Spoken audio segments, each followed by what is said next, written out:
8월 30일 월요일입니다. 오늘 말씀은 히브리서 11장 11절과 12절 2절 말씀입니다.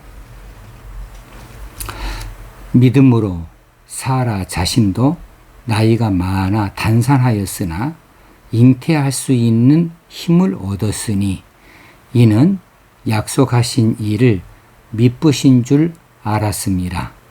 이러므로 죽은 자와 같은 한 사람으로 말미암아 하늘의 허다한 별과 또 해변의 무수한 모래와 같이 많은 후손이 생육하였느니라.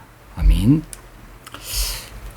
어제 아브라함의 순종의 믿음과 함께 아브라함의 아내 사라의 믿음을 기록하고 있습니다. 11절 믿음으로 사라 자신도 나이가 많아 단산하였으나, 여기서 단산하였으나로 기록이 되어져 있다 보니까 그동안에는 젊었을 때에는 아이를 낳았지만은 나이가 많아짐에 따라서 이제 아이 낳는 일이 끊기게 되어지는 이런 단산으로 혹시 오해할 수가 있겠어요? 그런데 이 단산이라고 하는 단어를 스테이라라고 하는 단어의 원형이 스테이로스인데, 이 단어는 뻣뻣한, 불모의, 잉태 못하는 이런 의미를 가지고 있어서 이 원어상으로는 전혀 문제가 없이 쓰여져 있는데, 우리 번역의 과정에서 혹 오해할 수 있는 여지가 이 단산이라는 단어를 써서 생길 수 있지 않겠는가 하는 안타까움이 좀 있습니다. 자, 사라는 젊었을 때부터 이제 지금까지 아이를 낳아본 적이 없는 여인이에요. 경도가 끊어져서 그래서 아이를 잉태하지 못하는 것이 아니고 아예 젊었을 때부터 이런 그 아이를 잉태하지 못하는 이런 불임의 여인으로 살아왔습니다. 창세기 16장 1절에 보면 아브라함의 아내 사레는 출산하지 못하였고 이렇게 기록이 되어져 있고, 그 후에 18장에 가서 천사들의 잉태 고지를 받게 되어지는 것이죠. 그러니까 그 전까지 출산한 적이 없었다라고 하는 것을 알 수가 있겠습니다. 잉태할 수 있는 힘을 얻었으니, 이 다음 구절이 나오죠. 잉태할 수 있는 힘을 얻었다. 여기 힘이라고 쓰여져 있는 단어가 디나미스인데요. 이 힘, 디나미스는 어떤 능력을 나타내는 것이에요. 영적으로 육적으로 어떤 능력을 말할 때에 디나미스 이렇게 말하니까 잉태할 수 있는 능력을 얻었으니 이렇게 받으면 되겠습니다. 자, 원래 이 사라는 불임 상태였는데 나이가 많아져서 경수가 끊어진 몸으로 아이를 가진다는 것 자체가 불가능한 일이었지만은 하나님께서 그녀의 몸을 회복시켜 주심으로 말미암아 잉태할 수 있는 능력을 얻게 되어진 것이지요. 이 능력은 하나님께서 사라에게 주신 것이라고 볼 수밖에 없습니다. 자, 그러면 이처럼 잉태할 수 있는 힘, 그 능력을 얻은 것은 어떤 연유에서냐 하면, 그 다음에 이는 왜냐하면 이런 뜻이라겠죠. 이는 약속하신 일을 미쁘신 줄을 알았습니다. 왜냐하면 그녀는 약속하신 이가 신실하다고 믿었기 때문이다 라고 이렇게 표현할 수 있겠습니다. 여기서 미쁘신 줄을 알았습니다 라고 기록이 되어져 있는 언어는 헤게 오마이 라고 해서 생각하다, 여기다, 믿다 이렇게 해석할 수가 있어요. 그러므로 미쁘신 줄을 알았습니다. 미쁘신 줄로 생각했다. 미쁘신 줄로 여겼다. 미쁘신 줄로 믿었다. 이렇게 해석할 수 있는데 우리는 믿음으로 받는 것이 합당하다 하는 것은 11절 시작하자마자 믿음으로 사라 자신도 이렇게 시작하기 때문에 믿음으로 받는 것이 맞겠다 싶어집니다. 자, 사라가 하나님의 약속을 그렇게 믿었다, 받아들였다. 이것은 사실 엄밀하게 따져보면 좀 의심이 되는 대목이에요. 자, 사라가 처음에는 이런 믿음을 갖지 못했던 것을 우리는 창세기 18장에서 이미 보고 알고 있는 사람들이에요.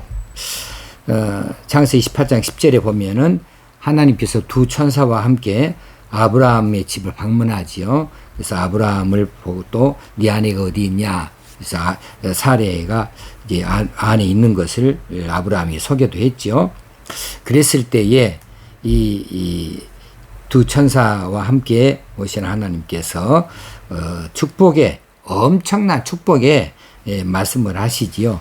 내년 이맘때 내가 반드시 네게로 돌아오리니 네 아내 사라에게 아들이 있으리라 하시니 그렇게 되어져 있어요.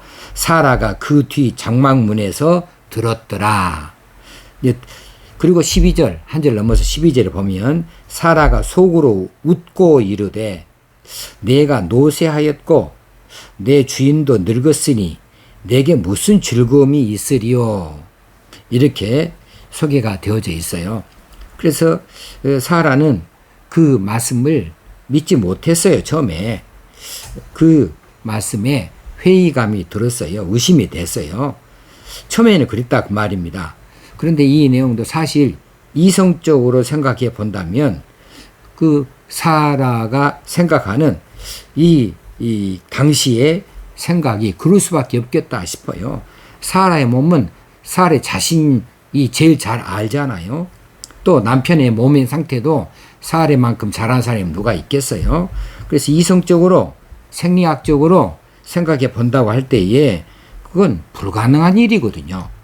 자, 나이도 들었고 경수도 끊어졌고 남편도 이미 늙었어요. 기능을 못해요.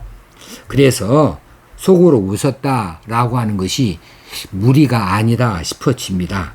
그런데 문제는 그럼에도 불구하고 이 말씀은 믿었어야 했다고 하는 아쉬움이 남게 되어지는 것이지요. 그래, 이렇게 되어져 있는 이 창세기 기사를 읽고 있는 우리들에게 오늘 본문에서 히브리서 기자는 말하기를 이는 약속하신 이를 미쁘신 줄로 알았음이라. 약속하신 이가 신실하다고 믿었기 때문이다 하고 이렇게 표현해 버리니까 중간에 과정이 생략됐잖아요. 굳이 사례의 연약한 믿음의 그 때를 히브리서 기자는 기록에 넣지 아니하고 결과론적인 이야기만 이렇게 그러다가 쓰고 있는 거죠. 사라가 처음 그 잉태고지를 들었을 때에는 의심이 들었을지라도 나중에 그 의심을 극복하고 사라가 위대한 믿음의 상태로 도달되어져 있었다가 그래 나중에 잉태도 하고 출산도 하게 되어지는 그런 놀라운 기적을 맛보게 되어진 것으로 볼 수밖에 없습니다. 자, 결국은 하나님의 약속의 말씀에 대하여서 사라는 어이없는 웃음으로 시작은 하긴 했습니다. 그렇지만은 나중에는 신실하심에 대한 하나님의 신실하심에 대한 굳건한 믿음에서 비롯되어진 감사와 기쁨의 웃음으로 바뀌게 되어진 것이지요. 그래서 이 대목 이는 약속하신 이를 미쁘신 줄로 알았습니다. 약속하신 이가 신실하다고 생각했기 때문이다. 그렇게 믿었기 때문이다. 라고 하는 이 본문의 내용이 마땅한 결론이다 싶습니다. 우리가 신앙생활을 하다가 보면은 때로는 회의도 들고 또 갈등도 생기는 그런 문제에 부딪히기도 합니다. 자, 말씀을 따르자니 현실적인 고통이나 어려움이 너무 커요. 그리고 다들 그렇게 힘들게 말씀을 지켜서 하는 것 아니에요. 이 정도는 가볍게 생각을 해요. 그렇게 해서 다 쉽게 사는 것 같아요.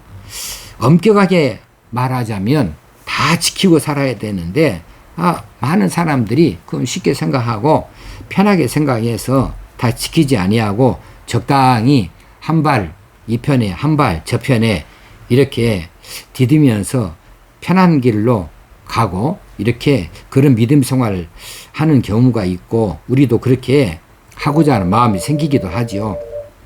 자, 믿음으로는 분명히 어떤 일에 대하여서 지적을 받는 것이 맞기는 합니다. 그런데 내 안의 감정은 그 지적을 받아들이지 못해요. 받아들이지 못하고 그 지적에 대하여서 핑계대고 싶어 합니다. 그리고 어쩔 때는 오히려 그 지적에 대하여서 반감이 생기고 대적하게 되어지는 그런 경우도 없지 않아 있다는 것이지요. 그렇습니다. 우리는 연약한 존재입니다. 항상 우리는 불완전한 사람들이에요. 그렇지만은 언제까지 그렇게 핑계대고 살 것인가 하는 문제가 남지요. 우리 신앙생활에서 회의가 되어지는 이 말씀, 또 그 말씀을 지켜 사고자 할 때 갈등이 생기기도 하고 유혹이 생기기도 하고 혹시는 이기적인 감정이 생기기도 해서 할 때가 있는데 이럴 때에 그 모든 것들을 이겨내고 믿음의 삶을 견고히 세울 수 있어야 하겠습니다. 사라가 처음에는 이성적인 판단으로 이 아들이 있게 되겠다고 하는 이런 이야기를 약속을 받았을 때 어이없다는 듯이 그냥 묻고 말아버렸는데 그런데 나중에는 그것을 돌이켜서 믿음으로 그것을 바꾸어 나아가고 나중에 신앙적인 생각으로 자신을 하나님 앞에 맡겨드리는 결과로 인해서 나중에는 아들을 얻고 감사하고 기쁨을 나타내 보인 것처럼 우리도 하나님의 약속의 말씀, 이 말씀이 어쨌든 이성적이지 않을 때도 있고 또 현실적이지 않을 때도 있어요. 그렇지만 그 말씀들을 우리가 처음에는 힘들게 받을지라도 그것을 이겨내고 우리가 굳건한 믿음의 사람으로 바뀌어져서 하나님의 약속의 주인공들이 다 되어줄 수 있어야 되겠습니다. 12절 넘어가면 이러므로 죽은 자와 같은 한 사람으로 말미암아 하늘의 허다한 별과 또 해변의 무수한 모래와 같이 많은 후손이 생육하였느니라. 여기서 이름으로 하고 연결되어지니까 11절의 연결로 생각을 하기가 쉬워요. 이름으로 죽은 자와 같은 한 사람으로 말미암아 죽은 자와 같은 한 사람을 누구로 볼 수 있느냐 하면 사라로 생각할 수가 있어요. 왜냐하면 11절에서 사라를 이야기했으니까. 그런데 여기서 죽은 자와 같은 한 사람은 누구를 가리키느냐 하면 아브라함을 가리키고 있습니다. 어떻게 그것을 알 수 있느냐 하면 여기서 한 사람, 죽은 자와 같은 한 사람 했을 때 이 한 사람이 헤노스라고 하는 단어를 쓰고 있는데 이것이 남성 명사예요. 남성 명사가 있기 때문에 사라가 아니고 아브라함으로 우리가 이해할 수 있는 거죠. 그렇습니다. 아브라함은 그 당시에 죽은 자와 방불한 상태에 있었습니다. 바울은 로마서 4장 19절에서 아브라함에 대하여서 이야기하기를 그가 100세나 되어 자기 몸에 죽은 것 같음을 알고도 이렇게 기록을 하였어요. 그 말은 아브라함이 나이가 많아서 자식을 생산할 수 있는 기능이 이미 죽은 상태에 있었다고 하는 것을 말해주고 있는 거죠. 그래서 오늘 본문에 나오는 죽은 자와 같은 한 사람으로 말미암아 이것은 아브라함의 상태를 이야기하고 있습니다. 그런데 이 한 사람을 말미암아서 많은 후손이 생육하였느니라. 그 사이에 하늘의 별과 같이 이 해변의 무수한 모래와 같이 들어 있습니다만은 이제 많은 후손이 생육하였느니라. 여기서 생육이라고 하는 단어로 이 단어를 썼는데요. 이것은 태어나다, 존재케 되다라고 하는 뜻입니다. 그러니까 많은 후손이 태어나게 되어졌다, 존재하게 되어졌다, 이렇게 받을 수 있어야 되겠습니다. 자, 그러면 많은 후손이 한 사람을 말미암아, 아브라함을 말미암아 태어나게 되어졌다. 이건 그렇게 생각할 리가 없겠지만 어떤 사람의 경우에 혹시 아브라함이 그 많은 후손을 다 낳은 것처럼 이렇게 오해할 수도 있겠는데 그것 아닌 것을 우리 다 잘 알고 있지요. 많은 후손이 아브라함의 존재로 말미암아 아브라함이 그 많은 후손의 근원으로 나타나게 되어졌다는 사실을 말하고 있습니다. 아브라함이 이삭을 낳았습니다. 그리고 이삭으로부터 이제 자손들이 퍼져나가기 시작하여서 많이 오늘날에 전 세계에 얼마나 많은 그 믿음의 후손들이 세계 각처에 퍼져 있는지 모르겠어요. 하늘의 별과 같이 해변의 모래처럼 많이 퍼져나가게 되어졌습니다. 예수 안에서 우리 모두 다 아브라함의 영적 아들로 우리가 인정받고 있습니다. 그래서 하나님의 약속의 공동 상속자가 되어졌습니다. 아브라함이 받은 그런 약속의 상속을 우리도 같이 받고 있으므로 아브라함이 받은 그 놀라운 축복의 말씀들이 우리들에게 주시는 말씀으로 우리들이 받을 수 있어야 되겠어요. 그러므로 오늘도 하나님이 주신 이 약속의 말씀들, 이 말씀들 믿음으로 받아들이고 믿음으로 따라 살 수 있는 저희들 우리 모두가 다 되어줄 수 있어야 되겠습니다.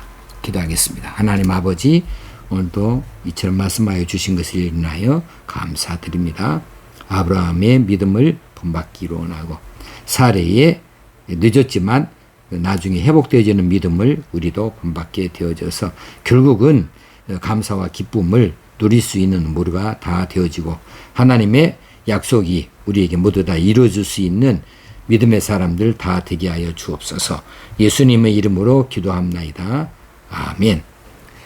월요일 날 또 새 한 주가 이미 시작이 되어졌습니다. 한 주간도 은혜의 삶을 살 수 있도록 그렇게 기도하면서 사십시다. 감사합니다.